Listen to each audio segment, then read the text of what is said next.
အားလုံးပဲမင်္ဂလာပါခင်ဗျာ channel လေးကနေပြန်လည်ပြီးတော့ကြိုဆိုလိုက်ပါတယ်ဒီကနေ့မှာတော့မောင်ပြည့်စုံနေသကောင်ရန်ခေါ်တန်းဆိုတဲ့ဇက်လန်လေးကိုတင်ဆက်ပေးခြင်းပါတယ်ခင်ဗျာအစီအစဉ်လေးမစတင်ခင်မှာကျွန်တော်တို့ရဲ့ channel လေးကစိတ်ဝင်စားစရာဇက်လန်လေးတွေကိုအမြဲမပြတ်တင်ဆက်ပေးသွားမှာမို့ channel လေးကိုလည်း like and subscribe လေးတွေလုပ်သွားပေးခဲ့ကြပါအောင်ခင်ဗျာကျွန်တော်ကတော့တင်ဆက်သူ CTU ပဲဖြစ်ပါတယ်ခင်ဗျာလာပညာကောင်းကင်သည်လာမင်းကျဲတို့နှင့်စုံလင်စွာဆေးပေါင်းခသဖြင့်လင်းရှင်၍သာယာလှပပါရီထိုခိုက်ကောင်းကင်မှာတကူရောတဖြောဖြောနှင့်ထိုးကြလာသောအပြာရောက်အလင်းနှန်းကြီးတကူကျွေးကနေပင်မြေကအရှိန်ပေါ်နှင့်ထိုးဆင်းလျက်ရှိပါရီတဖြည်းဖြည်းနှင့်ထိုးရသည်မြေပြင်ကဒေါ်တကူစီသို့တစ်ချိန်တို့ကျဆင်းသွားလေပါရီထိုးရသည်တော်တွေကတစ်ပစ်တပင်ကိုဖျက်၍ကြလျာသူတော်ရလမ်းတစ်လျှောက်တစ်ကိုင်းတစ်ရွယ်တို့တဖြောဖြောမြေကကျိုးကြကုန်ပါရီမြေပြင်ပေါ်အရောက်တွင်တော့မီရှူအမြောက်ပံဖောက်လိုက်တဲ့ကဲ့သို့ရှုကနေ၎င်းအုံးကနေ၎င်းမြေကားကြလျာမြေကြီးတွေပင်တိတ်တိတ်တုံသွားလေပါတော့တယ်အပြာရောင်အလင်းနှန်းကြီးဟာလည်းတတော်လုံးကိုပြန်နှံ့တိုင်းချုံသွားလေပြီခဏကြာပြန်လဲစုစည်းသွားရင်အမောင်တိကျသွားလေပါရီတော်လဲတန်ကြီးလာအလွန်ကျဲလောင်သဖြင့်ညငယ်တို့ဝေါကနေထပ်ပြန်သွားကြသလိုတော်တဲကတောကောင်တချို့လည်းလန့်ဖြန့်ကအော်ရင်ထပြေးကုန်ကြပါရီထိုလင်းကြရနေရ၏တလန်ပလည်းအကွာရှိတစ်ပင်ချုံတွေအားလုံးညှိုးနှံ၍၆သည့်သွားကြလေပါရီညတကောင်ရန်ချင်းစိုးစိုးငယ်ဦးလိုက်သည်ခွေးဥတန်တန်၎င်းနောက်တွင်တော့ထပ်မှန်၍ဦးလာလိုက်ကြသောခွေးဥတန်များသည်ချောင်းနှန်းရွာခေါ်တပင်နိုင်ရွာလေးတွင်ပုတ်လော်ရိုက်သွားလေပါတော့တယ်အလိုဘာသာနေပါလိမ့်ခွေးဥတန်သည်ရုတ်တရက်ဆန်လာကအလွန်ပဲကျဲလောင်ညံစီနေသည်ဖြင့်အိတ်ကောင်အိတ်နေကြသောချောင်းနှန်းရွာသားတို့ရင်တုံပန်းတုံပြေနိုးလာကြရလေပါတော့တယ်အမလီခွေးတွေဦးလာကြီးလားကိုဘကေထပါအောင်တော့ခွေးဥတန်သည်ရွာပြင်ဘက်နာစီမှာရွာအတွင်သို့လိုက်၍ဦးလာခြင်းဖြစ်ရာရွာပြင်တောတဲ့ချောင်မှာပူစုကိုဘကေတို့လင်းမရတဲနှင့်အလွန်နီးနေရာတဲနာပင်ကပ်၍ဦးနေသည့်အလားထင်ရပါတယ်ဘာလဲမိမပကေသည်တောတဲ့ထင်ခုံမိုချိုဟင်းရရွှာအလုပ်ဖြစ်အသက်မွေးရသည်ဖြစ်ရာအလွန်ပင်မလာသည်ဖြင့်ဘယ်နေရာခေါင်းချအိပ်ပျော်စမြဲဖြင့်အခုလည်းအိတ်ကောင်းနေစေတွင်မိမလုံသူရဲ့အတင်းကာရောလှုပ်နှုံမှုကြောင့်မနိုးချင်နိုးချင်ဖြင့်နိုးလာရလေပါသည်ခွေးတွေဦးနေလို့တော့မိမဖြစ်သူရဲ့စကားကြောင့်ဟာခွေးဦးတာများဘာဆန်းလို့လဲဆိုတော့အကြည့်ဖြင့်ပါဇက်ကပြောမယ်ကြံကားရှိသည်ဟမ်ကျဲလောင်လာသောခွေးဦးသားများအားကြားလိုက်ရသောဘက်ခဲ့သည်ပြောမယ်ရွေထားသောစကလုံးများပျောက်ရှာကုန်ပါသည်ဟုတ်တယ်ဟာကျိုးချောင်းတန်းရွာမှာခွေးတွေတကားမှဒီလိုမအူဘူးရေမန်စမ်းမိမတတ်မိပြီစမ်းဘာလို့မို့လဲတော့တခုခုထူးနေသလားလို့စဉ်းတို့ကြည့်မို့လေနဲဘာမှညာမမသိတဲကခြံစည်းရရှိတာမဟုတ်ဘူးကိုဘခေထရံဘောက်ကနေပဲချောင်းကြည့်ကြမှာဆိုရင်နေအောင်သာတောတဲ့ဘက်စီမှာထရံဘောက်ကနေချောင်းကြည့်လိုက်ပါတယ်တောနဲ့ထဲမှာတီးရိတ်ထွက်လာနေကြသောအရာများလပညာအလင်းရအောင်တွင်ရှင်းရှင်းလင်းလင်းမြင်လိုက်ရပါတယ်အကြီးငယ်အရွယ်ဆုံးကိုကပြေးသူပြေးကိမိကောင်ထောင်းသူထောင်းလာဖားကုန်ခုံ၍လာသူများနေဒါပါတွေလေဟင်ကိုဘကေတော်တွေ့လားဆိုကပူစုမှသည်မျက်လုံးကြီးပြူကတော်တော်ရင်းနဲ့မေးရှာပါတယ်သို့တော့လေတံလေးမြတာဘကေသည်မိမလို့သူအားတိတ်တိတ်နေရအချက်ပြရင်ဇောကြီးတို့ပြန်ကစစ်လို့ရှားလုံးလာဖြင့်အလလိုမောဟရလာလေပါတယ်သူဟာတောထဲမှာနေကြမို့ဒါတွေဟာဘာတွေလဲဆိုတာကိုသူသိပါတယ်ဘာလို့ရမလဲငါဘာလို့ရမလဲသူချက်ချင်းပဲစဉ်းစားအဖြစ်ထုတ်နေပါတယ်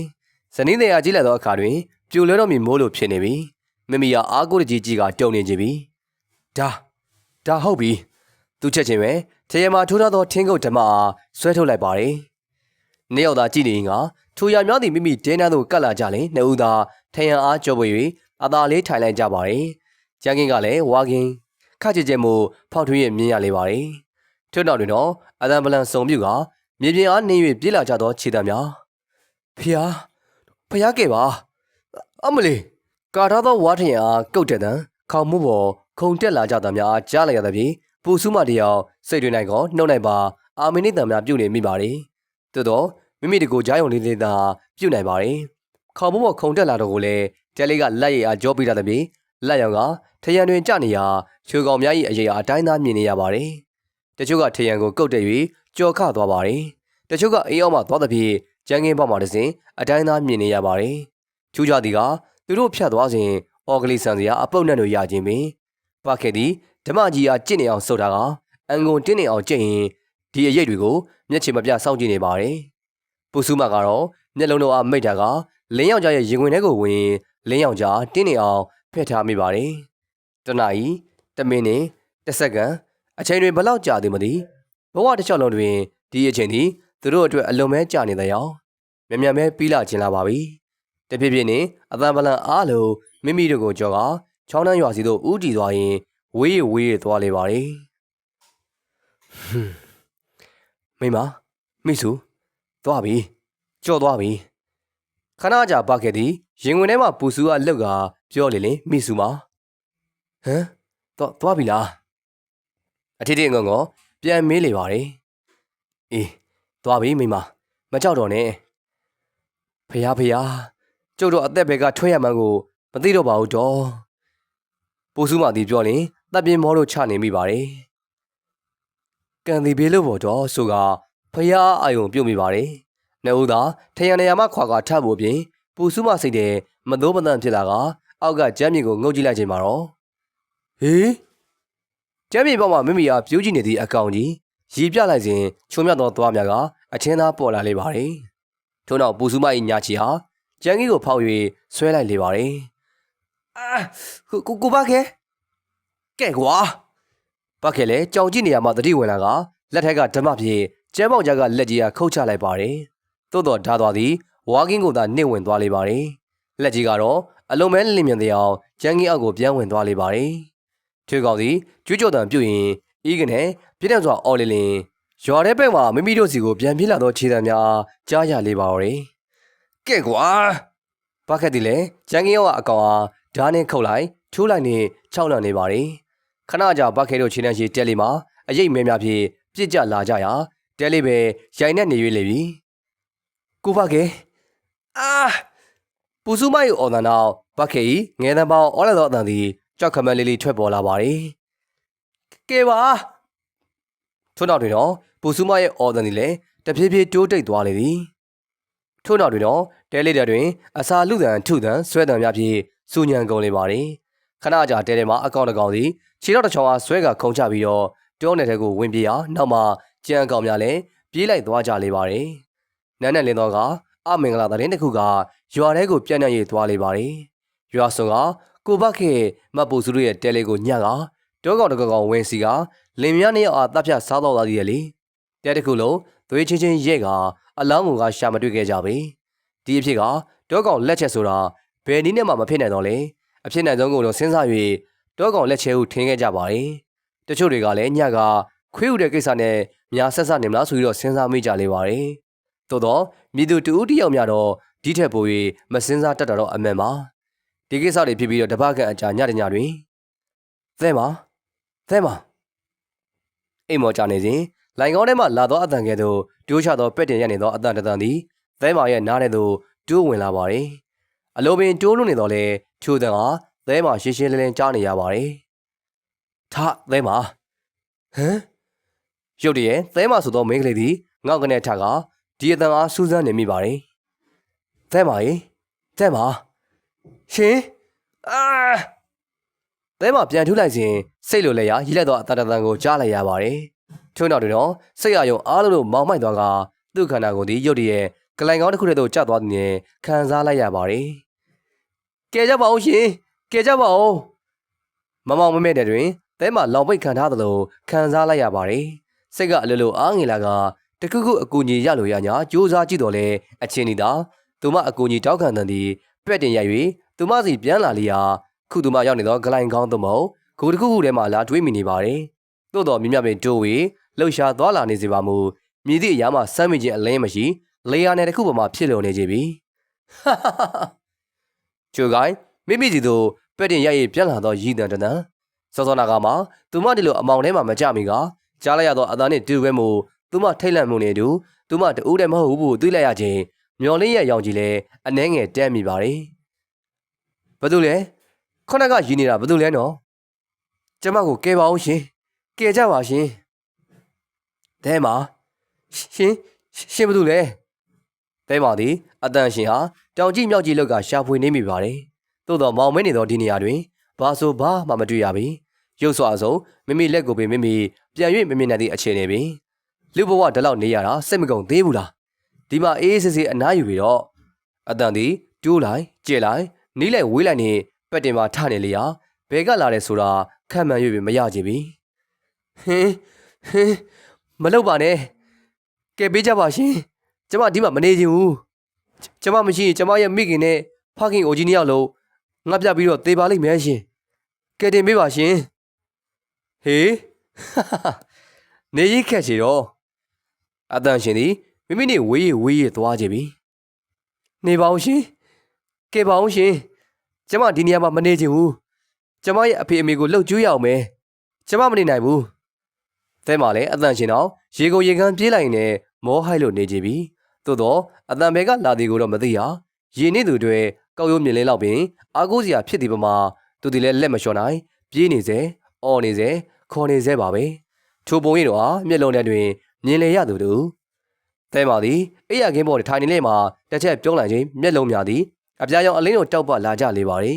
ထို့နောက်အောက်သို့ရောကျနေသောဆောင်းကိုခါပေါ်သို့တင်၍မိမိနောက်ကျောဘဲစီမှာအိမ်မောကြသောမိခင်ကြီးတော်ကျင်စရာတစ်ချက်ကြီးကပြန်လဲအိတ်ဆက်လိုက်လေပါတော့တယ်နက်နက်လင်းချက်တွန်းတော်နေသူချောင်းနှံရွာကြီးသည်လည်းတိတ်ဆိတ်နေရမှပြန်လဲလှုပ်ရှားတက်ဝင်လာပါတော့တယ်ပြိုးကြီး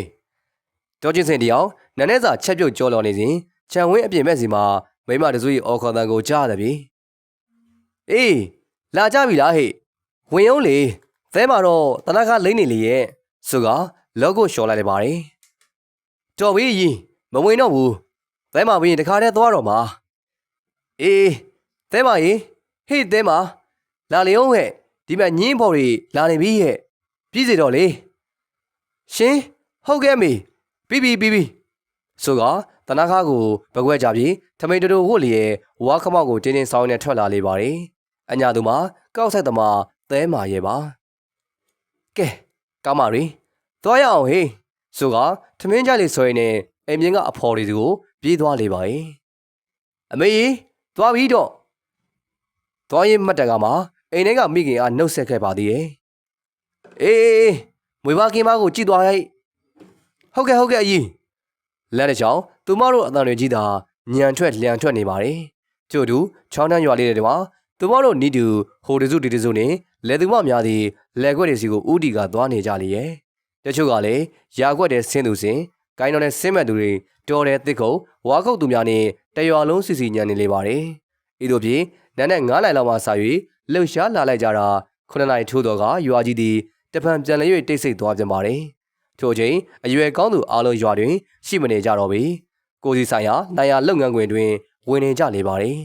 ရွာအတွင်းတွင်တော့ကလေးနှင့်တက်ကြီးရွယ်အိုတွေသာကြံရက်ခဲ့လေပါတယ်တက်ကြီးရွယ်အိုကလေးများသည်လည်းအငြိမ်မနေကြအိမ်တွင်းထဲတွင်လည်းငရုတ်သေးကြောင့်ချွေသူချွေနွားစာဆင်းသူဆင်းနေအလေနဲ့ထနေသည်ဟုရဲ့အလင်းမကြီးကိုစီတံမိုးရှိကြသူတွေကြီးသာဤသို့ဖြင့်ညနေ4-5နိုင်လောက်တွင်တော့လုပ်ငန်းအားလုံးသိမ့်ပြီပြရာချောင်းတန်းရွာကြီးသည်လှုပ်ရှားမှုအပုံအစုံဖြင့်ပြန်လည်၍အသက်ဝင်လာပြန်ပါတယ်တရွာလုံးရေမိုးချိုသူချိုအခုလျှော်ဖို့သူဖို့နေလိမ့်ဖိကြရင်နဲ့ညနေစာစောစောစားကတနေ့တာအမောတော်ဟာအိတ်ဆက်ခြင်းဖြင့်ဖြေးလိုက်ကြပါတော့တယ်ညနေတကောင်တွင်ထက်ဦးလာသောခွေးဥတန်တန်ရွာဆုံးနေသောမဲကြီးဝိုင်းနာလေးတွင်နေသောခွေးတစုသည်ဘာကြောင့်ရမသည်ရုတ်တရက်ဥလိုက်ခြင်းပင်သို့တော်ဒီတန်သည်တနေ့တာတောင်ရအလုပ်ဖြင့်ပြင်ပန်းစွာအိတ်ဆက်နေသောမဲကြီးတို့လင်မယားနိုးသောအောင်ထီတော့မဆွမ်းနိုင်ပြီသို့တော်တစစူညံလာကြလျာမဲကြီးရဲ့သမီးငယ်ဆုံးပပောက်လေးကသဲကြီးမဲကြီးငိုလေပြီလင်မယားနှစ်ယောက်ကြားသားကြီးသမီးလားသမီးငယ်တို့သုံးဦးအိတ်ကြလေရာပပောက်ငိုတန်းကြောင့်မဲကြီးမိမနိုးသွားလေပါတယ်ဟင်သမီးပပောက်လေးအမေနာကိုလားသမီးဆိုကအိမ်ရင်ကလက်ကန်းလေပပောက်လေးသည်မိခင်ရင်ကုန်ထဲသို့တင်းဝင်လာခြင်းပါတယ်ကဲသမီးဘာဖြစ်နေတာလဲဘာလို့ငိုနေရလဲကွယ်သမီးလို့သူကခေါင်းတွင်ခါရမ်းကငိုမြဲငိုနေလေပါတယ်ဟမ်ခွေးတွေကလည်းဦးနေလိုက်တာကိုမိန်ထပါအောင်ကိုမိန်မဲကြီးသည်နည်းနည်းမှလုံမလာပဲအိမ်မြဲအိတ်ဆဲပါပဲတော့ကိုမိန်ထပါဆိုကကလေး3ယောက်ကိုကြော်၍လမ်းကုတ်လိုက်မှာ ဘာလဲခင်ဆန်းရင်တော်ကလည်းအဲ့မဲ့ရန်ကောဒီမဲ့တော့သမီးငိုနေရလေဟေးဟုတ်လားဆိုကခင်ဆန်းဝင်းရင်ခွင်ထဲကသမီးပေါပေါစီကိုကြည့်ရောက်သွားလေပါတယ်နေဦးသားအဲ့ဒီနေရာမှာထားလိုက်ကြလေပါတယ်အမလေးခွေးတွေကလည်းဥနေရတော့သမီးကလည်းဘာမှမေ့မရဘူးအယမ်းငိုနေတဲ့ကိုမဲကြီးရဲ့လာလာသမီးဖေကြီးစီကိုလာဆိုကလက်ကမ်းပေးစဉ်ဟင်းပေါပေါဒီခေါင်းတွင်ခါရမ်းကငိုမြဲငိုနေပါတယ်ဘာဖြစ်တာလဲသမီးကဲမီးလည်းမရဘူးအေးလေသမီးရဲ့ဖေကြီးကိုပြောဘာဖြစ်လို့ငိုနေလဲမိဘနှစ်ဦးလုံးကအတင်းချော့ကမေးလေမှာမိခင်ရင်ခွင်ထဲကသမီးပေါပေါခေါင်းထောင်လာလေပါတယ်မြောက်ကြီးတစ်ကောင်ကမမပန်းကြီးကိုဆွဲခေါ်သွားတယ်သမီးကြောက်တယ်ဟမ်သမီးဘာတွေပြောနေရလဲဖေသမီးအိမ်မက်မဲ့နေရလားဟင်းဟုတ်ဘူးသမီးတကယ်တွေ့လိုက်တာလင်းမြနေအောင်တယောက်မျက်နှာတယောက်ကြီးကငြိမ်သက်လိုက်မိကြပါတယ်ကဲကဲသမီးအဲ့တော့မနဲ့မိုးလေးမှာဖေးတို့မမပန်းကြီးအိမ်ကိုသွားကြည့်ရအောင်လေနော်သမီးအဲ့တော့လာဖေးစီကိုလာမဲကြီးလေသမီးလေးကလက်လွဲယူကချော့သေးလိုက်ရင်မိမိပါအိတ်ဆက်လိုက်ပါတယ်ခင်ဆန်းကြီးမှလည်းသမီးစကားကြောင့်စိတ်ထဲမတင်မကြအဖြစ်တကူအားသိကျင်နေမိပါတယ်။နှစ်ပြန်ကြရင်ပန်းရည်ကိုသွားမေးဦးမှာပါလေ။နန်းနဲ့မိုးတော့မျက်နှာတစ်နေသောမိဆန်းရင်တယောက်ဘာရင်မဟုတ်တဝိုင်းကျော်ကပန်းရည်အိမ်ကလမ်းကြည့်လိုက်မိပါတယ်။ဟမ်ပန်းရည်တို့နတာအိမ်လေးဒီလူများရှုပ်နေပါလား။ဟင်းမလေးမိပန်းရည်ရဲ့လောက်ကြပါအောင်တော့ကျမသမီးကိုအလိုပန်းရည်မေဒေါ်ညာခင်ကြီးအောင်ကိုလိုက်တန်သည်ချောင်းတန်းရွာတဲ့နန်းနဲ့ခင်ကိုအကျဉ်းတန်သွားစေလေပြီထိုကိုင်ဘေးကမတ်ဖို့သည်လေအလန့်တကြားအိမ်ပြင်ထွက်လာစဉ်မျက်နှာတစ်နေသောမတ်ဆန်းရင်အားတွေ့လိုက်ရပါလိမ့်တော့တယ်ပန်းရင်အိမ်နေမတ်ပန်းမတ်ဖို့အိမ်ဒီဘေးချင်းကလေးရဲ့ဖြစ်ကမတ်ဖို့အိမ်ပြီးမှမတ်ဆန်းရင်အိမ်ဖြစ်ရာပန်းရင်အိမ်နေမတ်ဆန်းရင်အိမ်ကတအိမ်သာချပါတယ်တော်ဆန်းရင်မညံခင်ကြီးဘာဖြစ်တာလဲမသိဘူးနော်ဟုတ်ပါမတ်ဖို့ရေလာသွားကြည့်အောင်လို့အေးလာသွားရအောင်မေမေသမီးလည်းလိုက်မယ်မမပိုင်းကိုညက်ကမြောက်ကြီးဆွဲသွားတာဘယ်လိုနေလဲမသိဘူးသူကိုင်းပေါပေါလေးလည်းထလာလေရာပေါပေါပြောကြောင်းမတ်ပူကြီးမှာခြံစည်းရိုးကြီးကိုကင်ကာအေးညီသမီးကဘာတွေပြောနေရလဲအဲ့ဒါထားပါနောက်မှရှင်းပြတော့မယ်သွားရအောင်မတ်ပူလာသမီးဆိုကသမီးလက်ဆွေနဲ့မတ်ပူနဲ့တူပန်းရင်အိမ်သို့ရောက်သွားလိမ့်ပါတယ်ဒေါ်ညာခင်ကြီးအိမ်ရောက်သောအခါတွင်တော့ငြိမ်နေသောသမီးဟာဖက်ငုံနေလေသည်ဒေါ်ညာခင်ကြီးကတွေ့လိုက်ရပါတယ်မလေးလောက်ကြပါဦးမနေ့ကမှအကောင်းကြီးကိုတော့ပန်းရဲ့အလို့တော့ဘာဖြစ်ကြတာလဲပန်းဆုံးပြီဗျာဆုံးပြီဗျာပန်းရဲ့အကိုစကားကြားတော့ကမတ်ဖို့နေမဆိုင်တို့အံ့ဩသွားကြလေပါတယ်ဟေးမနေ့ညနေကမှနှုတ်ဆက်စကားပြောနေကြသေးတယ်မလားဟင်းပြောသားပဲမမပန်းကိုမြောက်ကြီးဆွဲတော့ပါတယ်ဆိုမမေတို့ကမယုံဘူးမမပန်းကြီးပပောက်လေးရဲ့စကားသည်လူအားလုံးအားအံ့အားသင့်သွားစေလေပါတယ်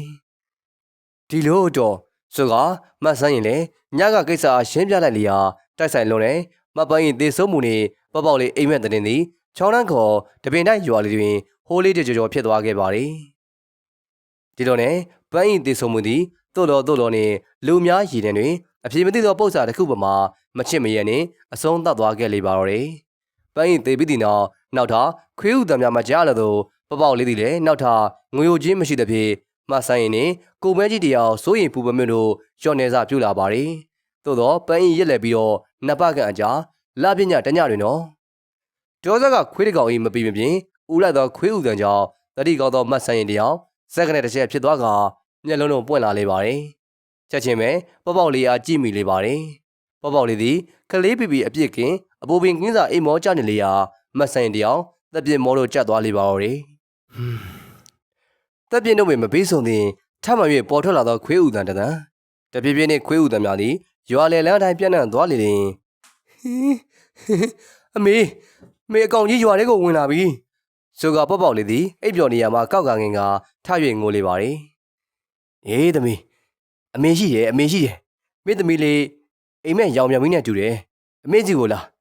ဆိုပြီးတော့မတ်ဆိုင်ရင်ဒီပေါပေါက်ကလေးကရင်ကုန်နဲ့ထက်ဖို့အလုံးဟင်းအိမ်မက်တာမဟုတ်ဘူးလို့မြောက်ကြီးရွာထဲကိုဝင်လာနေပါတယ်ဆို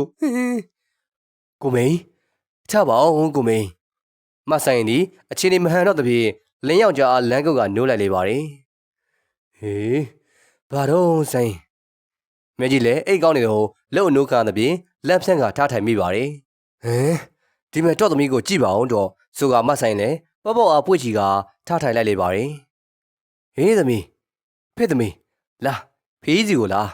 ပြန်အိတ်တော့နော်ဖေသမီးဘာလို့ငိုနေရလဲကွယ်ဆိုကလက်ကန်းစဉ်ပေါ့ပေါ့လေးသည်ခေါင်းတွင်ခါရမ်းကမိခင်ကိုဘဝဆင်ကိုဘကိုငုတ်တုတ်ထိုင်နေမြောက်ကြီးမမရင်မွေးအိမ်ထဲကိုဝင်လာပြီအမေအဖေမမကိုကဲပါဦးမမပန်းမွေးလိုပဲမမရင်မွေးကိုလည်းခေါ်သွားမှာဟဲ့ကိုမိန်သမီးလေးတော့ပန်းမွေးတော့ကတော့ဖြစ်ပြန်ပြီတော်တစ်ခုခုလုပ်ပါဦးတော့ဟာငါတို့ကခလေးစကားနဲ့သူများအိမ်ကိုညှကြည့်သွားတာမကောင်းဘူးကွာဤတို့နဲ့မဲကြီးနေမှတ်ဆိုင်ရင်လေသမီးလေးပေါ့ပေါ့အားချော့လိုက်နေဘလို့ပင်လုံနေတော့လေပေါ့ပေါ့လေးကတော့အငုံမရသလိုထူးဆန်းတဲ့စကားတွေပြောနေခြင်းမှလည်းရပ်မသွားပြီရင်မွေးကိုသာသွားခဲ့ပြီးဖို့အတွက်တတူရင်ပြောနေရှာလေးပါတယ်တစ်ဖက်တွင်တော့ရွာလေလန်းအတိုင်းရင်မွေးအိမ်ဝင်တိုင်းသို့ဝင်သားလေတော့အကောင်ကြီးတကောင်ရင်မွေးထခဲ့စမ်းညအိမ်ကောင်းနေချိန်မိမိနာမည်ဟာနာနာကတ်ခေါ်နေလေတော့အတန်တကူကြားရသဖြင့်အရွယ်ကောင်းသောမိမပြိုလေးတူသည်လမ်းဖြန့်ကထမိလေပါတယ်လာခဲ့ရင်မွေးလာခဲ့အတန်သည်အလုံးပဲလွမ်းမိုးလွန်လာကရင်မွေးထားလိုက်ဖို့ကြံစဉ်ရှင်းဟုထူလိုက်ခြင်းသူမရှိတွင်အမွေးဖွားဖွားနဲ့အကောင်ကြီးတစ်ကောင်ပေါ်လာလေပါတော့တယ်မခေါ်သွားရဘူးဟေးထိုချိန်တွင်ပေါ့ပေါ့လေးသည်အားနေမှန်နဲ့ထပ်အော်လိုက်လေပါတယ်ငိုနေရမှဒေါသတို့ထွက်လာတဲ့အောင်ရှိတူရှူအားဆိုင်ကြီးကအသက်ရှူတဲ့သို့ပြင်းနေလေပါတယ်သမီးကိုမိန်လှုပ်ပါဦးတော့သမီးမဆိုင်လေသမီးလေးရဲ့အပြုတ်မှုကြောင့်စိုးရင်စိတ်တော့ငယ်ထိတ်သို့ပင်တက်ဆောက်လေပြီသမီးမဲကြီးတဲ့သမီးဟာရင်ဝင်ထဲထက်ဖို့လက်လန်းစဉ်သမီးကိုလေးမှရင်နှွေးငွေ့ပမာအပူလိုင်းတစ်ခုအားခန်းစားလိုက်ရကအာပူတယ်ဆိုကလမ်းနေတော့လက်အားနောက်ဆုတ်ခြင်းဆိုင်းရင်အားကြည့်မိလေပါတယ်ဆိုင်းရင်တရားကတော့ပေါ့ပေါ့အားကြည့်ကမျက်ရည်တို့ကျလာကြလေပြီသမီးတကူဖြစ်နေပြီကိုမေလှုပ်ပါအောင်တော့ဆိုကထမေအနားစားပြေမျက်ရည်တို့အားတုံနေပါတယ်ဟင်းအမေပေါ့ပေါ့လေးကကြောက်စရာကြီးထို့နောက်တွင်တော့အိပ်ပျော်နေကြသောသားအကြီးကောင်နှင့်သမီးလက်တို့ပါနိုးလာကြကပေါ့ပေါ့လေးရဲ့အမူအရာကိုကြည့်၍ထိတ်လန့်ကုန်ကြပါတော့တယ်မလိုက်ဘူးရင်မွေးဟာအတင်းကရောဆွဲခေါ်နေစဉ်ရင်မွေးကိုသည်ဖုံးကနဲ့လဲကြကအသက်ဝန်းကျင်သည်အမွေးဖွားဖွားအကောင်ကြီးလက်တွင်သို့သက်ဆင်းလေပါတော့တယ်တစ်ဖက်တွင်လည်းမျက်လုံးသေးကြီးနှင့်ဒေါသမန်တင်းနေသည်ပေါ့ပေါ့ရဲ့ပါဆိုကအော်လိုက်ခြင်းပေါ့ပေါ့ကိုလေးသည်တုတ်ကနေတစ်ချက်ဖြစ်သွားကမျက်လုံးလိုသည်အစိမ်းရောင်အလင်းတို့ပြင်းပြစွာထွက်လာလေပါတော့တယ်အမလီဖေယာကိုမိန်သမီးပေါ့ပေါ့ဘာဖြစ်လဲမသိဘူးသမီးကြောက်တယ်သမီးလက်ကလည်းပေါ့ပေါ့အာကြီးကလန့်နေရှာပြီသမီးတိတ်ဆိုင်းရင်နောက်ဆုတ်ဆိုကမဲကြီးသည်သားနဲ့သမီးအားခေါ်ရင်းနဲ့ပေါ့ပေါ့အနားမှာခေါ်ကထရံနားကိုဆုတ်သွားလေပါတယ်ဆိုင်းရင်လည်းထိုနည်း၎င်းပင်ထရံနားကပ်သွားကြပြီလွတ်ဆန်းဟဲကောင်ပေါ့ပေါ့အတန်သည်လူကြီးတို့ရဲ့အတန်ကဲ့သို့ဖြစ်နေကခန္ဓာကိုယ်မှာအစိမ်းရောင်အလင်းချန်တစ်ခုသည်ရွှဲကနေဆိုပွန့်ထွက်သွားလေပါတယ်တပည့်ကြီးသည်ရင်မွေးလေးအားထမ်း၍ပြင်းနေရမှာအစိမ်းရောင်အလင်းတစ်ခုသည်၎င်း၏လက်ကုပ်ပေါ်သို့ကျသွားစဉ်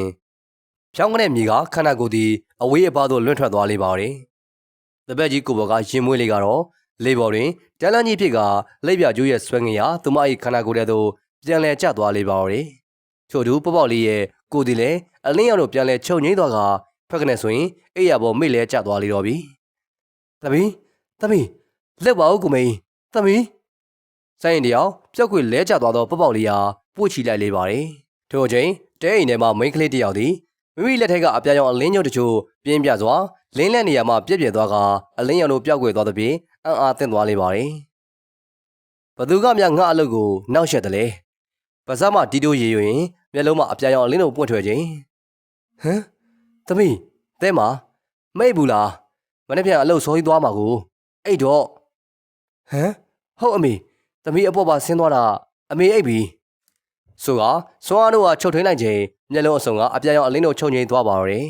ပြီးနောက်အိယာထက်အသာလက်ကစဉ်းစားခန်းကိုဝင်နေမိပါတယ်ငါအလုပ်ကိုနောက်ရှက်တဲ့သူတော့ပေါ်နေလေပြီဘ သူပါလိမ့်မလဲနန်းနဲ့မိုးတော့အလင်းရောက်တော့မခင်စံရင်တို့အိမ်တိုင်းလူတချို့ရောက်ရှိလို့နေပါတယ်ရွာသား3-4ယောက်နဲ့အတူရွှေသက်ရွာကဘိုးတော်ဦးပြူလည်းရောက်ရှိလို့နေလေပါတယ်ဦးပြူသည်အသက်အဖြစ်60ခန်းအလွန်သီလသမားတွေနဲ့ပြည့်စုံသောအထက်ရဆရာကြီးတဦးဖြစ်ကတီကြည်လာလေပါတယ်ဦးပြူသည်ပပောက်၏ခေါင်းပေါ်တွင်ညာလက်အားတင်ကပပောက်၏ဇာတိနွယ်ဟောင်းအားအာယုံခံနေလေပါတယ်အားလုံးကလည်းအားကျတဲ့ပြင်မကြားလောက်အောင်ထိတိတ်ဆိတ်နေကြကဦးပြူပြောလာမိစကားအားမျောလင့်စောင့်ဆိုင်နေကြလေပါတယ်ခဏကြာဟေးအတန်ပြုတ်တဲ့နေတူဦးပြူမျက်လုံးအစုံလုံးပွင့်လာပါတယ်ပပောက်ရဲ့ခေါင်းပေါ်မှာလက်အားဖဲကဒီကလေးမလေးကဘောဂဝရီနာဂတိုက်ကလာတာပဲတပင်တိုင်းနာဂဒီဝီပေါ့နည်းနည်းရရမဟုတ်ပေဘူးနာဂမင်းသမီးကွယ်ရှင်အလိုမဆန်းရင်မှာပါကြံသည်သူများအားလုံးမျက်နှာထန်တိုင်းအံ့ဩသောအမှုရာအထင်သာတွေ့လိုက်ရပါတယ်ဥဖြူသည်မိမိဟောပြောချက်အားမန်းအော်ပဲတည်ငြိမ်၍စဉ်းစားနေရန်ရှိသည်မဆန်းရင်အားတွေ့ရသောအခါခေါင်းကိုတစ်ချက်ငိတ်ကဒီကသမီးဆန်းရင်ကဒီကိစ္စကိုသိပြီးတော့တင်ဟုတ်မေးလင်အတွေးနဲ့နေသောမဆန်းရင်တယောက်ရှင်ဟုတ်အကြောင်းသာပြန်ထူးမိပါတယ်ဟုတ်ပါတယ်သမီးလေးကငကားဝင်စားတယ်ဆိုတာကတော့သူမဝင်စားခင်အိမ်မက်ပေးမှုအသိပေးမှုအရာကျမသိထားပါတယ်ဟမ်ဆိုင်းဒီကိစ္စနဲ့ပတ်သက်ပြီးတော့ငါလည်းတခါမှမပြောပြထားပါလားဆိုင်းယောက်ျားမဲကြီးတယောက်ဒေါကန်နေလေပြီယောက်ျားလှုပ်သူကိုတော့မပြောပြရကောင်းလားပေါ့စိတ်လျှော့မဲကြီးစိတ်လျှော့သမီးဆိုင်းရင်စကားလဲစိုးအောင်နားထောင်ပါဦးဥဖြူကဂျားလေးကဝင်ဟန့်လိုက်မှမဲကြီးရဲ့ရင်တွင်းကခန်းစားချက်တို့ရင်ထဲတွင်သာပြန်ဝင်သွားရပါတယ်ကျုပ်တို့ကိုတမင်တကာမပြောဘဲနေတာမဟုတ်ပါဘူးသမီးလေးရဲ့ပဋ္ဌာန်းဆက်တွေကမပြောဖို့တားမြစ်ထားတာကြောင့်ပါသူတို့သမီးလေးကိုကျမစီလွတ်ပေးလိုက်တာအကြောင်းရှိရဲတဲ့သမီးလေးကိုတေချာဆောက်ရှောက်ဖို့နဲ့သူ့ရဲ့ဇာတိနွယ်ကိုဘသူ့ကိုမှမပြောပြဖို့အတန်တန်မှာကြားခဲ့တာရှင်ဒီလိုဆိုရင်တော့ဖြစ်အဘရဲ့အာယုံတွေကအကြောင်းအရာတွေကမှန်နေပြီပေါ့ဒီတိုင်းဆိုရင်မြင်းမလေးမှာအန်ဒီရရှိနေပြီကွယ်ရှင်ဗျာလင်းများနေအောင်ဘိုးပြူစကားကြောင့်ထိတ်လန့်သွားကြလေပါတယ်ဘာဖြစ်လို့လဲအဘရဲ့ကျမသမီးလေးကိုကဲပါအောင်ရှင်အကြောင်းကတော့ဒီမိမလေးရဲ့စူးရှားတဲ့အာယုံနဲ့အစွမ်းတကိုးတွေဟာအထင်းကျုံမရှိပွင့်ထွက်နေတတ်လို့ပဲခုချိန်သူမလေးဟာအလွန်နှုတ်နဲ့ငယ်ရွယ်သေးတာကြောင့်တာဝန်ထမ်းဆောင်မှုအချိန်ကမဟုတ်သေးပေမဲ့အချိန်တစ်ခုကတော့သူမလေးကိုတာဝန်အစောယူဖို့ဖန်နေကြပြီဘိုးပြူစကားအားကြားလိုက်ကြတော့မဆိုင်တို့လင်များနှစ်ယောက်အပါဝင်ကြံရွာသားများပါနားမလည်နိုင်ဖြစ်ရပါတယ်သူမဟာတာမန်နဂါမဟုတ်ဘူးကွယ်ဘောဂဝရီနတ်နဂါအနွယ်တော်ကလာတဲ့တမန်တော်နတ်နဂါမင်းသမီးပဲသူမတောင်းကတော့လောကသုံးပုံမှာနောက်ဆက်တတ်တဲ့နတ်မိတ်ဆာတွေကိုတုတ်တင်မှုဖြစ်နေသူမဒီလူပြည်ကိုလာတာကတော့လူပြည်မှာတောင်းကြနေတဲ့မိတ်ဆာတကောင်ကြောင့်ပဲလို့ဘာဖြစ်တင်နေဒီတောင်းပြီးရင်သူမပြန်လိမ့်မယ်ရှင်ဗျာမဆိုင်တော့လင်းမြနေအောင်ဘိုးပြူပြောတဲ့အတိတ်ပဲအားနားလေတဲ့အောင်ရင်ထဲစွန့်နေသွားရပါတယ်ဒီရွာမှာထူးခြားမှုတွေဖြစ်ပျက်နေတယ်မဟုတ်လားဘာပြူရဲ့နောက်ဆုံးစကားကိုကြားတော့ကသူတို့အပါဝင်တရွာလုံးကသိကျင်နေကြသောအဖြစ်တစ်ခုရဲ့သဲနုံစာအားဆန်းလိုက်မိကြသည်နဲ့ဖြစ်သွားပါတယ်ရှိတယ်ဘာပြူရှိတယ်ဒီမတိုင်ခင်မှာခွေးတွေရုံတဲ့ညတညကရွာပြင်တောတဲ့ခွက်ကကိုဘတ်ခဲမပူစုလို့လင်မယားနှစ်ယောက်ပျောက်ဆုံးမှုဖြစ်တယ်ဗျအပျောက်တဲ့တာပြောတာတဲတစ်ခုလုံးသွေးတွေဆူရွှဲပြီးတော့ကြံခဲ့တာဆိုတော့အသေးတာတော့အသေးကြတော့ပဲအစားခံတာလို့ပဲထင်တယ်ဗျပြီးတော့ရွာသားတယောက်ရဲ့စကားအားနားထောင်ကကောင်းတညင်းရင်လုံးရင်ပဖြူသည်လိုချင်သောအဖြစ်မစုံသေးသည်မို့ထပ်မံ၍အမေးဆင်လိုက်စဉ်နောက်တစ်ခုကတော့မတ်ပိုင်လေးသေဆုံးမှုပဲဗျကလေးမလေးမသိခင်ညကလည်းခွေးတွေအလွတ်ဥဆိုပဲဒါလောက်ဆိုရင်တော့လုံလောက်ပြီကွယ်ဒီချောင်းတိုင်းရွာမှာမကောင်းဆိုးဝါးကြီးတစ်ခုကြီးစိုးမိုးနေလေပြီဟာတကယ်လားဗျဒီလိုဆိုရင်ကေပါဦးပဖြူရဲ့ငကိုကမှလူတွေတင်နေလို့ထိတ်လန့်နေတဲ့ဟာပဖြူစကားကြားတော့ကအကြောက်ကြီးကြောက်ကုန်ကြပါရောဒါတွေကစီးတွေပေါင်တွေရှိတယ်ကွယ်လူတွေမှာလည်းလူစီးရှိသလိုနတ်တွေပိတ်တာတွေဘလူးတရဲတွေမှာလည်းသူ့စီးနဲ့သူဒီလိုပဲပဖြူတို့ရဲ့အထက်ကိုင်းဟာလည်းစီးရှိရဲကွယ်လူလေးတို့အကူအညီမတောင်းခင်ကလေးကပဖြူအထက်ရက်ကိုတင်းမြပေးပါပြီအထက်ကိုင်းကြောင့်တွေကအဘကိုခွင့်မပြုတော့အဘလှုပ်ပိုင်ခွင့်မရှိဘူးကွယ်ဒါဆိုရင်ကျွန်တော်တို့ဘယ်လိုလုပ်ရမလဲဗျာဘယ်တတ်နိုင်မလဲဒီတဲ့အချိန်တွေဆိုးလာရင်ပြောင်းပြေးုံပေါ့ ဘိုးဖြူသည်ရွာသားတဲ့စကားနားထောင်ပါဘာဖြူစကားကိုနားထောင်ပါအောင်ဆိုလိုက်ချင်းအားလုံးပြန်လည်တိတ်ဆိတ်သွားပြန်ပါတယ်ကိစ္စအားလုံးဟာအကြောင်းကြောင့်အကျိုးဖြစ်ရသည်ကြီးသာဒီကိစ္စအဘအလုပ်မဟုတ်ပေမဲ့တမန်တော်ရဲ့အလုပ်သာဖြစ်တယ်တရားသောတမန်တော်နတ်နဂါးတီဟူရဲ့အလုပ်မို့အဘလက်ရှောင်ရကြပြီအဘဆိုလိုတာကမဆန်းရဲ့အမေဟာဘာဖြူသည်ခေါင်းတစ်ချက်ညိတ်ကအပြေးပေးလေပါတယ်ဟုတ်တယ်သမီးပေါ့လေးသာဒီမိစ္ဆာကောင်ကိုနေနိုင်လိမ့်မယ်ထင်တယ်အဘရေကျမသမီးအန်ဒီရရှိနေပါမယ်ဟုတ်ပါဗျာအခုမှ3နှစ်တင်းပြည့်တဲ့သမီးလေးပါလင်မယားနှစ်ယောက်အတင်းကရောညင်းဆန်နေမိပါတယ်မင်းတို့သူ့ကိုဘာမှမလုပ်စေချင်လဲအသူ့ကိုလုပ်ချင်နေတဲ့သူတော့ရှိနေပြီကွယ်မိမလေးအသက်အန္တရာယ်နာနီးနေတယ်မနေ့ညကအဖြစ်မှာသူမလေးသာမကဲရင်ချောင်းနှံရွာကမိမပြိုတူထသေးဖို့ရှိရဲ့ဒီမိမလေးကဲလို့တာပေါ့မိမပြိုလေးအသက်ရှင်ရတယ်ဒီရက်လာအနေနဲ့မိစ္ဆာကောင်ကတမန်တော်ကိုတတိပြုသွားမိရဲ့ကွယ်ဒီနေ့ညကျရင်ရှာဖွေပြီးတော့သုတ်တင်လိုက်မယ်ဟမ်ဒါဆိုရင်ကဲပါအောင်ရှင်ကျမသမီးကိုကျမသမီးသေးရမှာလားရှင်ဟေးဒီလောက်ကတော့အဘတနိုင်တယ်တမန်တော်လေးရဲ့အစွမ်းတကူတွေကိုခြေရမခံမိဖို့အဘစီမံပေးခဲ့မယ်အစီမံမပြတ်သေးကတော့မိမလေးအေးချနိုင်မယ်နောက်ပြီးသူမလေးစွမ်းနေလေကွယ်နေလိမ့်မယ်ဒီရက်လာအနေနဲ့ရွာကြီးတဲ့ကလူသေးဆုံးမှုတွေရောရှိလာလိမ့်မယ်ဒါဟာလည်းအခိုက်အတန့်ပါပဲသူမလေးမိစ္ဆာကောင်ကိုနေနေမှုအချိန်ရောက်လာရင်တော့ငါရဲ့အစီမံလည်းမတနိုင်ပြီဘူးတခုပဲအခုကိစ္စကိုမင်းတို့လင်မယားအပါအခုရှိနေတဲ့ရွာသား၄ယောက်ကလွယ်လို့မပေါက်ကြစေနဲ့နှုတ်လို့မလားဟုတ်ကဲ့ပါလုံပါမယ်ရှင်ပြန်မပြောပါဘူးဗျာနေ့အားလုံးကဂရိပေးရှာသဖြင့်ဘာဖြစ်သည်အာချီဂျူအားဖြတ်၍မဲမုံကချီမန်းကျိုးပြုတ်လေပပေါဤညာလက်ကဝေးတွေချီပေးခြင်းဖြင့်အစင်းချင်းအားလုံးချုံမွေးကလေးပါသည်ထို့သူတမန်တော်ဟာအာယုံခံနေလေတော့မိစ္ဆာကောင်ရဲ့အာယုံတို့သည်လည်းရုပ်ကြီးပြတ်သွားခဲ့လေပါသည်ဟမ်ခုနကမှငါစွမ်းအားလိုက်တစ်ခုကိုခံစားမိပါသေးရဲ့အခုတော့လေဘလို့လို့ပြတ်သွားပြန်တာလေငါပဲအာယုံမနေရလားဒါဆိုရင်ညငါအလုပ်ကိုနောက်ဆက်ခဲ့တာဘာလို့လဲဒီလိုနေလာပညာတိုင်းခွေးဥသမများကြားရကနောက်တနေ့နားထဲမှာတော့မိလေးတူတည်တည်သွားရလေပါတယ်သို့တော့ချီမန်းအစွမ်းကြောင့်ပေါ့လေးသည်ပဂရိအေဂျင့်လေးရရှိကြပါတော့လာပညာခွေးဥသည့်တိုင်သူမလေးမသိရှာပဲအိတ်ဆက်မြဲအိတ်ဆက်နေသေးပါပဲဤတို့ဖြင့်9လခန့်အကြာမွေးမပြို9ဦးတည်ဆုံးပြီးချိန်မှာတော့ပေါ့လေးရဲ့ချီမန်းခွင်းသည်ပျောက်ချင်းမလားပျောက်ဆုံးသွားခဲ့လေပါတယ်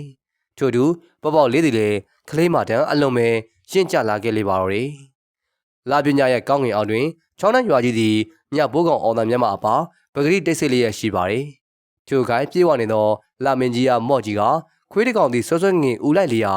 ကြံခွေးမြပါမိုးပေါ်သို့မော့ကဦးလာကြရာတိတ်ဆိတ်လာပါသည်ဆိုသည့်ချောင်းနှံရွာရဲ့လာပညာသက်ကောင်အချင်းသည်စူညံ၍သွားကြပါတယ်ဟင်အမေမိခင်ရင်ကုန်ထဲကပေါက်သည်အဲ့နေရာမှာမိခင်အားနိုးလိုက်ပါတယ်အေးအမေသမီးလေးအိတ်မဆိုင်ကလည်းချက်ချင်းပဲကလေးရဖက်ကလေတံလေးပြချော့သေးလိုက်လေပါတယ်ဟင်းအမေသမီးတို့ရွာထဲကိုအကောင်တွေအများကြီးဝင်လာဖို့လုပ်နေကြပြီမိုးပေါ်တိုင်းပြန်လာကြတဲ့မဲမဲကောင်တွေအများကြီးပဲသမီးတားမှဖြစ်မယ်အမေသမီးတားမယ်ပေါ့လေးသည်ဘိုးတော်ဖြူချီမန်းချိုးပြောက်သွားချိန်မှာစကားမိမိရဲ့အတိတ်ဘဝအားပြန်လဲမှတ်မိ၍ဒီရွာကြီးကိုကာကွယ်မယ်ဒီမိစ္ဆာကောင်တွေကိုနေနေမြန်ကြီးပဲတွင်ပြောတန်နေရဘေးလူများကြားမိဆို၍အတော်ပင်ချုပ်၍ပြောထားရလေပါတယ်ခုလေလူကြီးလေးပမာသူမရဲ့အလုတ်တောင်အားကြေပုံမို့ကျိုးပန်းနေကြပြီဟမ်အကြောင်းတရားရှိလို့အကျိုးတရားဆိုတာဖြစ်လာသည်မို့မဆန်းရင်နားလဲပါတယ်တနေ့မဟုတ်တနေ့တော့သူမန်းဆထားသည့်တိုင်ကိစ္စတွေအားဖြစ်ပြက်လာမှအမှန်ပင်သူမကြိုတင်ပြင်ဆင်ထားရပေလိမ့်မည်အခုချိန်ကသူမမန်းဆထားသည့်နောက်ဆုံးအချိန်လားဆိုတာမြတ်စွာဘုရားသားလည်းသိရှိနိုင်ပါတော့တယ်အမေနောက်ကျသွားရင်ရွာသားတွေတေးကြကြလိမ့်မယ်ခဏကြာပေါ့သည်မိခင်ရင်ဝင်ထဲမှာယုံထက်ကငုတ်တုတ်ထထိုင်နေအပေါက်ပဲမျက်နှာမူးလိုက်ချိန်သူမခန္ဓာကိုယ်မှာအစိမ်းရောင်အလင်းနဲ့ကိုပြေးထွက်သွားလေပြီခန္ဓာကိုယ်သည်ပုတ်ကနေဆိုပြီးတော့အိယာတဲကိုလဲကျသွားလေပါတယ်အမေသမီးလေးဘေးကင်းပါစေတော့သမီးရဲ့အမေသမီးမဆိုင်သည်မိုးပေါ်သို့ထိုးတက်သွားသောအစိမ်းရောင်အလင်းနှန်းကြီးအားကြည့်ကမြစ်တာဖို့ဆူတောင်းနေမိပါတယ်ပေါ့လေးရဲ့မလို့မရှက်ဖြစ်နေတဲ့ခန္ဓာကိုယ်ကိုလည်းဆွဲယူပွေ့ဖွဲ့မိလေပါတယ်သူမရဲ့စိတ်ထဲသမီးလေးသည်မိမိတို့ဟာခွဲခွာသွားလိမ့်မည်ဟုထင်နေမိပါတယ်။သူကသူမရဲ့လက်ဟာကိုင်လိုက်လေသည့်လက်တစ်စုံကိုမဲကြီးရှင်မိတ်သေးဘူးလား မဲကြီးမှာစိတ်ရင်လက်အားကိုင်ရင်ပါထဲမှာမျက်ရည်စများအားတုပ်ပေးလေပါတယ်ငါဘလို့လုပ်ပြီးတော့အိတ်နေပါမလဲကွာငါသမီးတွေငါလည်းမင်းနီတူပဲစိတ်ပူတာပဲလေဒါသမီးလေးလွတ်ပြေးလာတဲ့အကြောင်းရင်းဆိုတာသမီးလေးတိတ်ပါကိုမေရဲ့တိတ်ပါတော့သမီးလေးပြန်လာမှာပါတဲ့ရင်လေးတွေတွင်ကလေးနှစ်ယောက်ဘေးကထားကငိုနေကြလေသည်လင်မယားနှစ်ယောက်နှင့်လက်ကောင်းတို့နောက်တစ်ယောက်ကြားတွင်တော့ကလေးငယ်တစ်ယောက်သည်မလုံမရှဲငြိမ်သက်၍နေလေပါသည်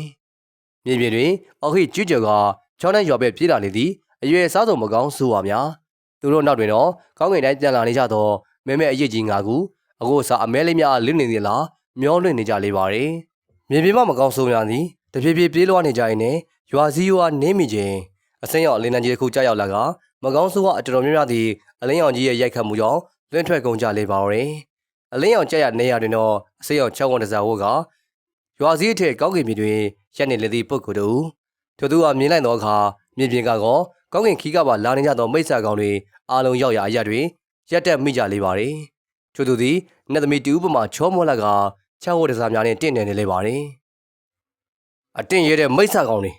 မင်းတို့အသက်မခန်းချင်ရောက်ရအရက်ကပြန်ပြီတော့ထိုပုဂ္ဂိုလ်ရဲ့အတန်သည်တီကြီးအေးဆေးတော်လဲအာနာပြင်းလာသည်ပေမြေပြင်ကမကောင်းဆိုးဝါးတို့ထိတ်လန့်ကရေရုပ်တဲဖြစ်ကုန်ကြလေပါသည်သိမသူလဲဘယ်အနွယ်ကလဲဘာကြောင့်ငါတို့အလုပ်ကိုနောက်ရှက်တယ်လဲလေပင်ရနေတော့အမဲရောင်ရိတ်ငါးခုထဲမှာအလဲကအရေးရှင်ကစကားဆိုလေလေငါဟာမြောက်ဘက်ဘောကဝရီနတ်နဂါးပြည်ကတရားသောတမန်တော်နတ်နဂါးမင်းသမီးပဲသင်တို့ရဲ့မကောင်းတဲ့အလုပ်ကိုသိလို့ငါလာရတယ်မသေးချင်းရင်ပြန်ပြီတော့ဘယ်ကတမန်တော်နေငါတို့ကလည်းအမောင်သခင်မရဲ့တမန်တော်ငါးပေါ်ပဲတားနိုင်ရင်တားစမ်းဆိုကစိတ်ခေါ်လေလေတမန်တော်ရဲ့မျက်လုံးစိမ့်အောင်မင်းလင်းတို့သည်ပြင်းပြစွာထွက်လာကြလေပါတော့မကောင်းသူပဲကောင်းသူကဲမဲ့တမန်တော်နတ်နဂါထို့သူသူမရဲ့ခန္ဓာကိုယ်သည်လည်းအစင်းအောင်အလင်းတို့ပြင်းပြစွာထွက်လာကြလေပါတယ်တမန်တော်သည်လက်ဖွာနှစ်ဖက်အားပို့လိုက်လေလက်ဝါတဲ့မီးလျက်မီးပန်းတို့ကကတ်ခုံကြပါတော့ထိုအလင်းနဲ့အ내ရောက်မိတ်ဆာကတမန်တော်ငါးပေါ်အားပြစ်လေရင်ကန်စမ်းဟဲ့အောက်နဲ့မော်စစ်မိတ်ဆာတမန်ငါးပေါ်ကလည်းအကန်စဲအားပြိုင်နှုတ်ခေါ်ကနတ်နဂါတမန်တော်ရဲ့လျှက်စီလျှက်ပံများကာထားလိုက်ကြလေပါတယ်နဂါတမန်တော်သည်မိစ္ဆာတမန်တော်ငါးပေါ်နှင့်အားပြိုင်နေရင်ကဘဲလက်ဖြင့်စွမ်းအားတစ်မျိုးအားထုတ်လေပါတယ်အောက်ကမကောင်းဆိုးအားများကလည်းအခွင့်ကောင်းယူကရွာစည်းကိုဖြတ်ကနေနိုင်နဂါမင်းသမီးလေးဘဲလက်ကမိုးကြိုးများသည်ထိုကောင်လေးစီကိုရှံချက်ကမိုးကြိုးကြရနေရ၌ရှိနေသောအကောင်များသည်အတုံးယုံလွင့်ကုန်ထွက်ကုန်တော့ပါရင်ထိုကြောင့်ချောင်းတော်ရနှင့်ဝေးရစောက်တရမရထွက်ပြေးကုန်ကြလေပါတယ်ကဲတမန်တော်ရဲ့ညာဘက်လျက်စီလျက်ပန်းများမိစ္ဆာငါးပေါ်သည်အလိုလဲခုခံထားရင်ကဘဲဘဲမိုးကြိုးတွေပါပေါင်းလိုက်လျာမကောင်းသောအာနာစက်တို့ပေါက်ထွက်၍မိုးကြိုးစာမိကမိစ္ဆာတမန်တော်ငါးပေါ်သည်လောင်ကျွမ်းပြောက်ွယ်ကြားကြလေပါရင်ထို့ချိန်ခြေတံချေတဲ့အနေတွင်ငုတ်တုတ်ထိုင်ကအပြာရောင်ဆက်များကိုမျိုးနေသည်မိန်လေသည်ယုံကြည်အပြာရောင်တောက်များမျက်လုံးတို့ပွင့်လာလေပါရင်ဟမ်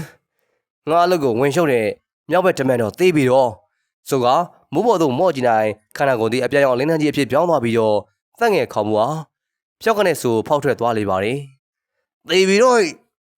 ၎င်းမင်းသမီးသည်မိစ္ဆာတမန်တော်ငါးပေါ်အားအောင်နိုင်ပြီးတော့ပြန်မဲ့ကြံငါရှိသည်မိမိစီသို့မျက်တခါတွင်ပြေးဝင်လာသောအပြာရောင်အလင်းနှန်းကြီးကြောင့်ညာဘက်လက်ပြန်များဖြင့်အသောဘက်ကထားလိုက်ရပါရင်သူမရဲ့လက်ပံစံနှင့်အပြာရောင်အလင်းနှန်းတို့ထိတွေ့ကဝုန်းကနေအတန်ကြီးသည်ကောင်းကင်တဝိုက်ပဲ့တင်ရိုက်သွားလေပါရင်ကိုယ်စီလည်းတစ်ချက်ရိုင်သွားကမနှဲပြန်ထိန်လိုက်ရပါရင်အမောင်သခင်မအုံမခင်သင်ကိုငါအမောင်တဲ့ချုပ်ထားခဲ့တာကိုအဘဲကြောင့်ထွက်လာနိုင်တယ်လေတမန်တော်ရဲ့စကားကြားတော့ကအော်ရီတန်နှင့်အတူအပြာရောင်အလင်းနှန်းသည်မိမတူအသွင်ကိုပြောင်းသွားလေပါရင်ဟမ်သဲမရုပ်ရည်သည်သဲမအသွင်မို့တမန်တော်ငကားမင်းသမီးအံ့အားသင့်သွားလေပါရင်ဒီမိစ္ဆာမသူမမသိခင်ကဒီရွာတွေကသဲမရဲ့ခန္ဓာအားတည်ထားပြီးပြီကိုဒါကြောင့်ရွာစဉ်ပေါက်ကတွေကမကောင်းဆိုးကရွာထဲဝင်ချင်တိုင်းဝင်ထွက်ချင်တိုင်းထွက်နေရကိုဘယ်နဲ့တဲ့တရားသောတမန်တော်ကြီးအံ့ဩသွားသလားနင်ငါ့ကိုတခါပဲချုပ်နိုင်မယ်ငခါတော့မရဘူးဆိုကစွန်အားတို့ကနဆတင်လိုက်နေသည်သဲမာရဲ့ပါတမန်တို့စွန်အားတို့နေအပြိုင်နည်းနည်းအားကောင်းနေလေရာစွန်အားတစ်ခုတို့သာသူမသားကိုမသားဖြစ်လုံနေပါတယ်သို့တော်တမန်တော်သည်တရားသောနတ်သမီးပင်ကိုမိစ္ဆာမအနိုင်ပိုင်းလိုက်လို့ရပါတယ်သို့တော်သဲမာကိုကတီပင်ထားတော့ကြောင့်လူသားမွေးကလေးရဲ့ခန္ဓာကိုနတ်တကူအားမခံနိုင်အောင်လောင်ကျွမ်းပျက်စီးသွားလိမ့်မည်သိပြီတော့ မိတ်ဆာမသည်စွမ်းအားတို့ကအထုထိပ်သို့တင်းလိုက်ခြင်းတမန်တော်သည်မိတ်ဆာမအားတိုက်ခိုက်ဖို့ထဲထင်းကျိုးဖို့ကြိုးစားနေလျာမိတ်ဆာမရဲ့မကောင်းတဲ့ဆယ်များနေထီကမြေပြင်ပေါ်သို့ပြုတ်ကျသွားလေပါတယ်။သူမှာဒီမိတ်ဆာကိုမတိုက်ချင်တော့လဲလူသားမိန်းကလေးရဲ့ခန္ဓာကိုယ်အားငှက်ကွက်ရသည့်အတွက်စွမ်းအားတို့အားလိုသလိုထုံမသုံးနိုင်ဖြစ်ကမိတ်ဆာဆက်များထိသွားရခြင်းပင်တမန်တော်ဘဝကိုပင်ထားပြီးတော့စုတည်ပြီးတော့ဟဲ့ဆိုကမိတ်ဆာမသည်အောက်သို့ဝိဝဲကျသွားသောတမန်တော်ရဲ့ခန္ဓာကမြေပေါ်မကျမီအားဖြက်စီ၍အရှင်ပြည့်ထိုးချလိုက်လေပါတော့တယ်။သူကအပြာရောင်အလင်းသားကြီးပြည့်ပြောင်းသွားကပက်လက်ကလေးမျောနေသောတမန်တော်စီကိုထိုးဆင်းလာလေပါတယ်။တမန်တော်ကလည်းညာပဲဖြစ်လျက်ပန်းတို့ကိုဆင်ကသဲမခန္ဓာနဲ့မိတ်ဆာမအသေးခံပြီးတော့ခွာထုတ်ဖို့ကြံထားလိုက်ပါတယ်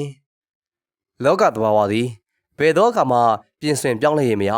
မကောင်းသောမိတ်ဆာဇိုးတို့သည်ဘယ်သောအခါမှကောင်းသောသူတော်ကောင်းများဖြက်စည်းနိုင်ရုံမရှိစေရ။ဩဇာဘဘအတန်တန်သည်ကောင်းကင်တဝိုက်ပက်တင်ရက်သွားကြပြီ။အတန်ဆိုလန်ကောင်းတို့နှင့်ငါးလန်ကအကွာ၌ကိုရောင်ကိုကတောက်ပါစွာပြီးကောင်းကင်မြေတွင်တင့်နေစွာပေါ်လာသည်ဆေးဝိဇ္ဇာတို